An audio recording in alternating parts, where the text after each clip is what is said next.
We got Matt Barnett, one of the stars of Love is Blind, the biggest reality sensation of the year. What's going on, dude? You staying safe? You feeling good? How are you? Oh yeah, I'm staying safe. Trying to not go too crazy with things right now. So Yeah, I feel for. I knew a guy who. Well, I guess it's actually different because in my mind, you guys like just got together, but it was actually like 2 years ago, right? So yeah, I was thinking, man, you just got married and now you're quarantined together. But for you, this is this has been your life for a little while now, right? yeah. This is well, not quarantine necessarily, but yeah. Yeah, I knew a guy who he just moved in with his girl a week before the quarantine hit. I was like, I hope you made the right call, dude, because there's no going back now. You're fucked. Yeah, there's gonna be a lot of people that break up or get divorced after this shit. No, I have two friends who both just had kids, and I texted them both on Sunday, just like, dude, first of all, it's so easy to be like the nice guy in quarantine. We just like, hey, what's up? Just checking in, how you doing? Yeah. And I'm gonna wear the nice guy fucking badge forever after that. Like, hey, John, remember to check in on us. Yep. 2 seconds. But they both replied with the gift from Happy Gilmore at the almost the same time with the "Get me out of here." Awesome. Yeah. It's a wild world out there for relationships, but I mean the display that you guys put on for Love is Blind was fucking crazy. So the first question I got to ask you is, what makes you even sign up for a show like that? Dude, honestly, I don't even know. I was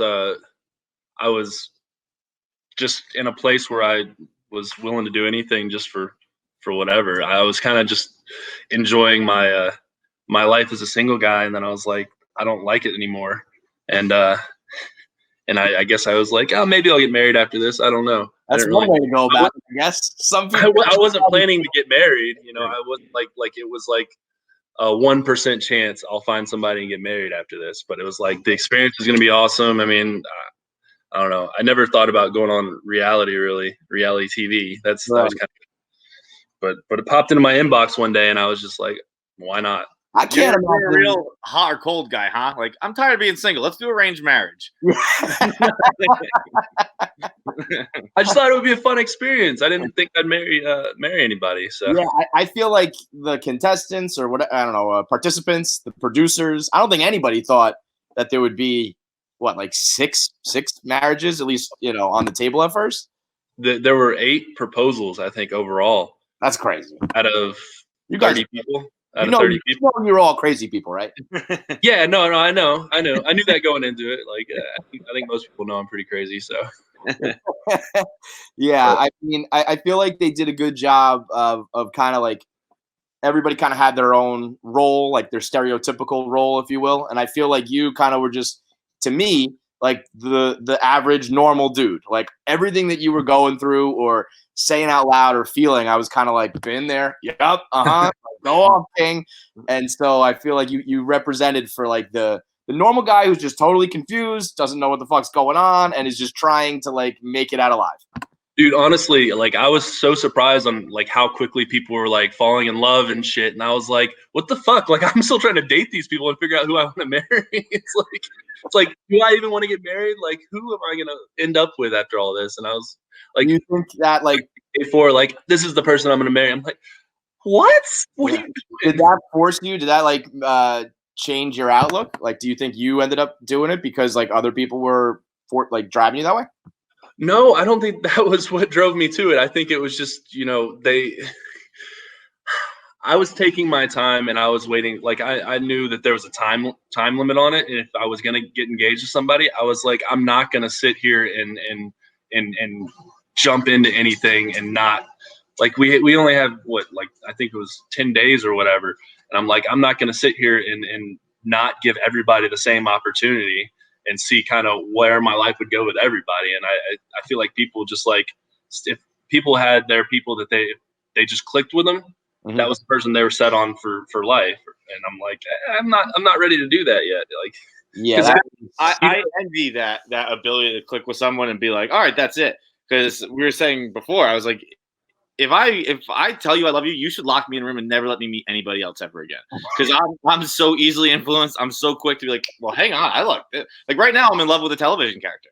I don't know where that's gonna go. I might marry Zoe Kravitz. I'd like to explore that, but You just shouldn't let me watch or start treating me like veal, like a cow. Just lock me in a dark room and only use me for like what you need, because I'm gonna chase something else probably. Lock me in a dark room like a veal. Yep, that's it. Real healthy relationship. But it is true though. Like in the modern world of like dating apps and social media, and like, and I feel like you used to meet a girl in your town, get married, that was your life, and now it's like, well, I can find someone who probably is like down to the fucking tiniest degree my exact match. So how do you tell anybody to be like, yeah, this is the one? I don't know. I feel like there's like the whole mindset now is there's so many like fish in the sea, right? So that you can find somebody that meets 90% of your criteria, but there's someone out there that meets 91% or 95, and it's just, I get that. I get that. Like going to the movies, right? You know, when you go you watch a movie and you're just like, I am that lead character. Well, like, guess what? I was John McClane for a bit, but I just saw Indiana Jones, and that's who I am now. Right. Yeah, I changed whichever way the wind's blowing, you know. John Wick is me, so. Oh, John Wick. Okay, all right. John, a lot of Call of Duty, so.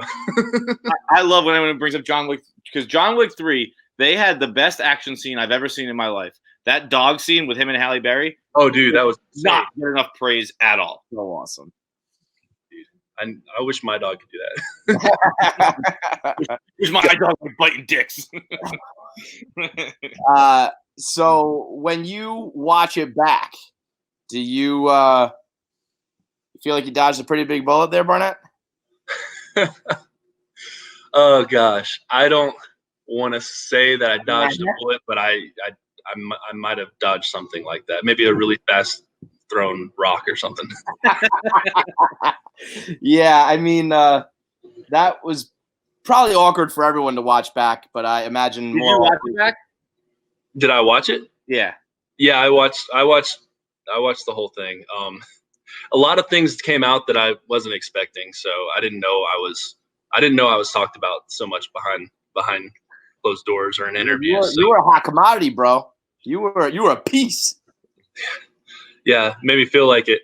But try being married to Amber and then having that stuff happen. Well, that's why I asked if you watched it back, because so like on our show we say a lot of dumb shit. We blog crazy things. We're usually like, if you're dating someone, it's probably best that they just don't even read it or get involved in it. In this, it's different because you're both involved. You're both gonna watch, and I can't even imagine. I think any girl usually is like, doesn't want to hear about your past, doesn't want to know about any girls. Certainly not your wife. She seems pretty she's a firecracker. And B, when it was like you were doing it simultaneously, you must have been watching that whole time like, oh fuck. So what happened was the first 5 episodes when they came out, like we watched the first episode like 5 a.m. the day they came out because we were so excited about it. Right. And then me and Amber had our first date on that first episode. And then it was all me and Jessica that first episode. And then I had to go to work. Yikes. So I went to work and came home after she had watched the rest of the 4 episodes. And I was like, I was seriously in the doghouse for a second. Which is so unfair, but like that It was very unfair. And I was like, I got to watch all these because I only watched, I think I maybe watched a couple at work. Don't tell anybody. I watched 2 episodes and I was like, I'm so fucked. This is not good for me. I think that's the thing everyone does in a relationship where you're like, I'm gonna binge alone and I'll pretend I haven't seen it yet. So I know what's coming so I can be prepared for what you're about to like ask questions. Like, yeah, you gotta study when you binge with a relationship. And when you're in it, when you're the fucking star of it though, and you were, I mean, like you said, you were the focal point for sure. I can't even imagine how that household was for a couple of days, bro. You're you know, after the first day, it actually calmed down. It was just like that first initial thing. It's like we talked through it. Like so the cool thing about the show is you guys didn't really get to see much of like our deep conversations and how we work through problems, because that was kind of a big thing. Is like we were trying to work through every potential like obstacle we would overcome, and like I think that gave us a good like foundation for us to figure out how to get through problems like this, like jealousy and stuff like that. And I think after the first day we talked through it and kind of figured out how we were going to handle it, and everything was pretty much good. I thought they did a great job of portraying, well, I guess you could tell me if it was fair or not, but like when I was watching you, go from like, I think I like this girl to like, oh wait, no, I think I like this girl, and I'm sorry, I don't really want to hurt you, but and it was like, you know, she's accusing you of like playing games or whatever, and it's like, I think most normal guys don't know what the fuck they're feeling, and it's like, we're not playing games. I don't know what the fuck I'm doing either. I just don't want to hurt you. I don't Dude, know. I had no clue. I had no clue. Like, I had never been in that situation before where I had like three girls. Like, well, it ended up being three that y'all saw, but it was like I had three girls that were very interested in me. I've never had that like in my real life where I have just like a posse of girls that are trying to get married to me, and I'm like, what the fuck do I do here? Like, I have no clue. I mean, it's a pretty unique situation. Anybody that comes off thinking that they know what to do in that situation is a liar. 100% a liar. Dude, it's hard enough under normal circumstances to try to be like, all right, you know, what do I like you? Do I not like you? Do I break up with you? Let alone under this like crazy social experiment. I don't know how you kept your cool, but I didn't. You only saw me cry 3 times. I think I cried like at least 10. Yeah, there was some emo boy moments for sure. Every shower I took, I just like sit there and just like start tearing up. Like, what the fuck am I doing? Do you think a lot of that came from like would you have cried if there weren't cameras? And I'm not saying like you forced them, but do you think like the added stress of being like, holy shit, this is all going to be on Netflix and like all that messed with it too? Dude, I was very, very stressed out. Yeah. Like, having cameras in your face for 19 hours a day, 20 hours a day is very exhausting, especially if you've never done it before. I mean, it's the first reality show like I've ever been on, any show really. And it's like, you have these things in your face. Like, there were literally times I was trying to like hide from the cameras and I get yelled at for like going back behind stage and like trying to hide behind a wall, or there was a pool table in the guy's side and I'd literally like lay under there just like trying to like get some sleep, like because the lights are so bright and there are cameras everywhere, and I was just like, get me away from this. So I'd like cuddle up in the corner.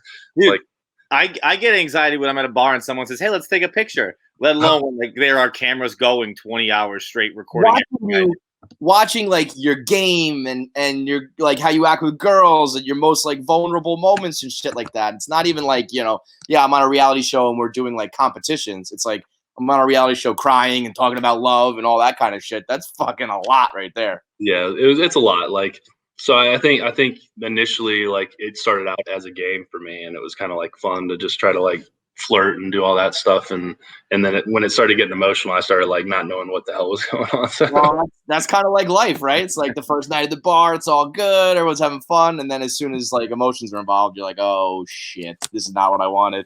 Did you? I feel like you're like the normal one, right?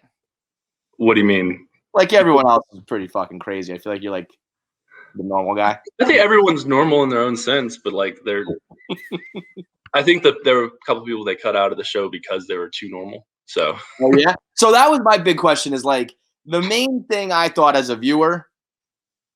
They probably like you're all pretty good looking people. Yeah. You're all like in that spectrum. Like if that door had opened, and Amber was like 350 pounds and bald with no teeth. Like, what happens then, dude? I'd at least get one gummer, maybe. I don't know.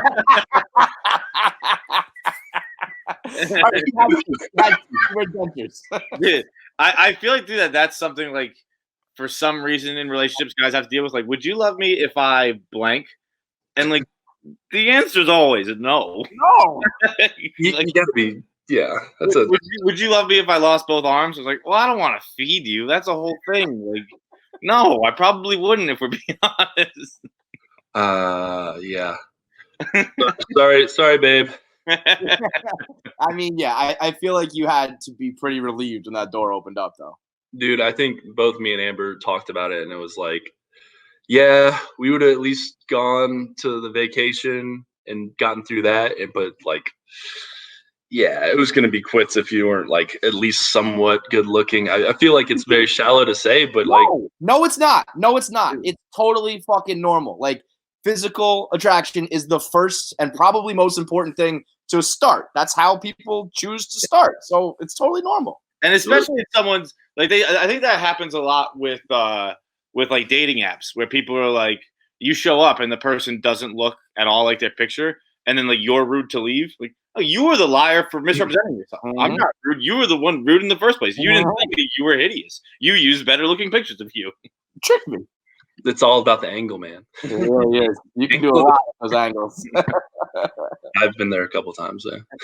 Have you kept up with the rest of the cast, or are you guys kind of like now on your own lives?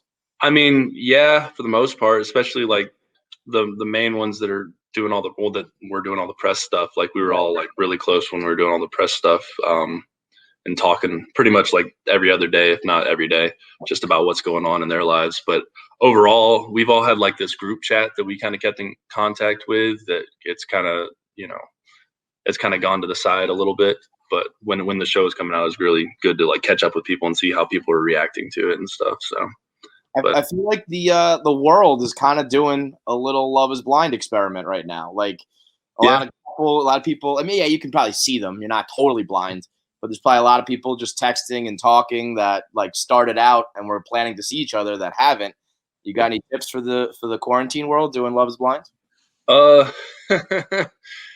real thing, it depends on what they're looking for, right? If they're looking for like love, looking for marriage. If they're looking for love, then obviously avoid the physical part of it initially, because I mean really that helped get past like I've been in so many I've dated so many people that like it starts off just physical and starts off just like looking at who they were and not really like looking deep down, like hearing who they were as a person. And I think that that's what you got to focus on. If you're looking to get married, if you're not looking to get married and have fun, then do whatever. But really, I mean, you got to focus on like what your core values are, because really it's hard to know who someone is without seeing their core values and being able to open that side of them up. Because like I know initially, like it took me so long to open up and start telling people who I really was that like, I feel like some people missed out. So I love it. I feel like you've become like people probably expect you to be this like fucking love doctor, psychoanalyst. Like, I don't know, dude. I just stood in a pod and I talked to a girl for a couple days. I don't fucking know. Yeah. I mean, that's really all it was. Cried, laughed, all that good stuff. Like live, laugh, love. Those. that was how I got married. Now, how's my boy Mark doing though? There was so many times I wanted to like grab him through the screen and give him a fucking talk. Like, you're 24. What are you even doing, dude? Run for the hills. I don't know. He was my roommate. So when we were like in the pods, like he was my roommate, and we talk every night for like an hour after the day and just kind of discuss like what we were feeling, who we were talking to, like wait a minute. So you two are roommates, and at one point Jessica was like the focal point for both you guys. Yes, that was a little awkward, but I mean overall it was like I feel like we talked through it. Like he was like trying to make sure that I was using my whole brain and not focused on anything. I think that's more awkward. Like if me and John were in this and we're both going for the same girl, and then he backed out and was like on to another one, I'd be like, well, why? What do you mean? See, I don't think so, because that's some shit I feel like you did a lot. Like that's younger stuff you did all. Like I did that as a kid with like elementary school. Like, oh, Mark, do you like Vanessa? Okay, fine, you can date Vanessa. I'll date. So it's just a little more mature version of that. Yeah. I mean, Mark's pretty mature for his age, or when he was on the show for his age then. But I feel like there was obviously stuff that I didn't know was going on, and I feel like he was like innocent or not like really didn't know what to do in that situation. So, I mean, yeah, I've been the guy that he was, and I've also been the Jessica in a relationship. So, you've been the Jessica. I don't know if anyone's been the Jessica. That's one of a kind, bro. Like that, not really that kind of thing. Yeah, so. I feel you, man. All right. Well, I mean, it was a wildly fascinating experiment that I don't think the world thought. Did you expect it to be like this big? That's what she said. No. No. Sorry. Inner Michael Scott coming out. No. I don't think any of us thought it would be this big. Like, I think there were people that had talked about like how it was going to look for them, like in like social media world and stuff, and like like how they were gonna like get 30,000 followers or something just from being on a reality show. And I was like, I wasn't even like when I came into it, I didn't even think about that. I was like, oh shit, I didn't even. Well, you can tell that shit though. You could tell that like some people were out for kind of the fame of it all, and then you were just your dopey self, like, oh, fucking no. Yeah, and now you're at a fucking million. Yeah, you played it right because people actually wanted to follow you as opposed to like this is a social media vulture.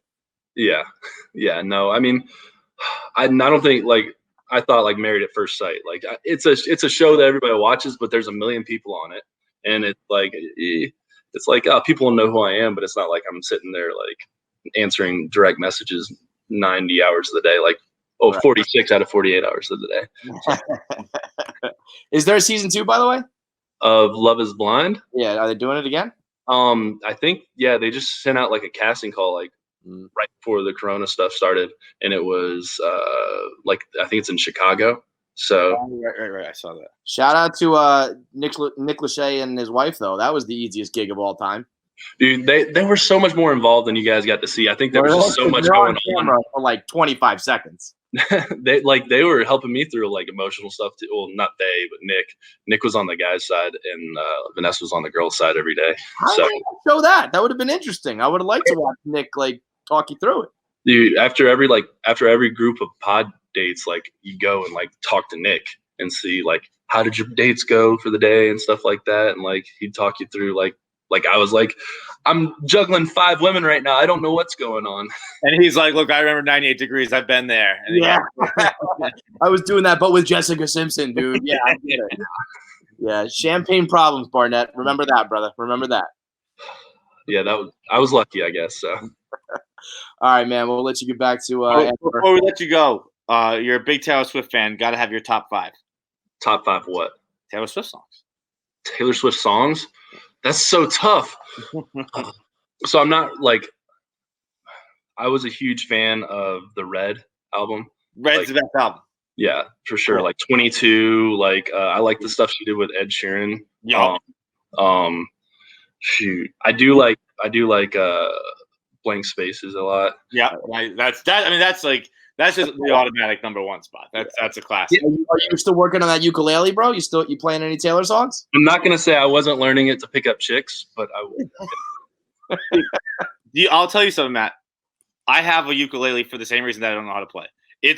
I thought I was the only person in the world who got a ukulele that they don't know how to play and they just kind of fuck around with it a little bit. Same deal right here. See, I know how to play a little bit. Like I knew some songs, I just couldn't play them because they have to like licensing fees and shit. Yeah. You can't play that song. So I was like, I don't know any songs. I'm a musical genius too. I'm just not allowed to play. Sorry. No. I you can ask Amber. At our wedding, I got super drunk after all the cameras left, and I got upstairs and started playing the piano. Like I've never really played the piano in my life, and I started playing the piano, and she thought it was like one of those automatic playing pianos. You just got it like that, huh? I'm a drunk savant. Did you have sex your wedding night? Yes. Loser. Yeah. No, it was different, dude. I would ordinarily agree with you having sex on your wedding night, big time loser move. But when you just fucking basically met, hung out for a little bit, and you're just starting to get it in, you gotta fuck. Dude, wedding night, you just got a party blackout night. Like you little dick can't come out to play on the wedding night. We had sex at the wedding venue. We had sex in the attic of the place we got married. Like the producers like yelling for us, trying to find us. That was like I think the worst part as a viewer was when everyone got together and basically everyone was asking had they had sex yet or not. The people who hadn't, that's got it. I mean, yeah, it kind of burns a little. Like if you're excited to see someone and then you're like, let's wait, surefire sign you don't really like that person. I don't know. Come on. As soon as Jessica was like, Mark, I'm not fucking you, dude. It was a wrap. I think everybody should have tried it initially just to get that out of the way. Because I mean, I feel like that's a big part of a relationship. So yeah, that can change all sorts of opinions. All right, man. We'll let you run. Thanks for the entertainment. Good luck with Amber and everything. Have a good one. Thank you very much. Later, pal.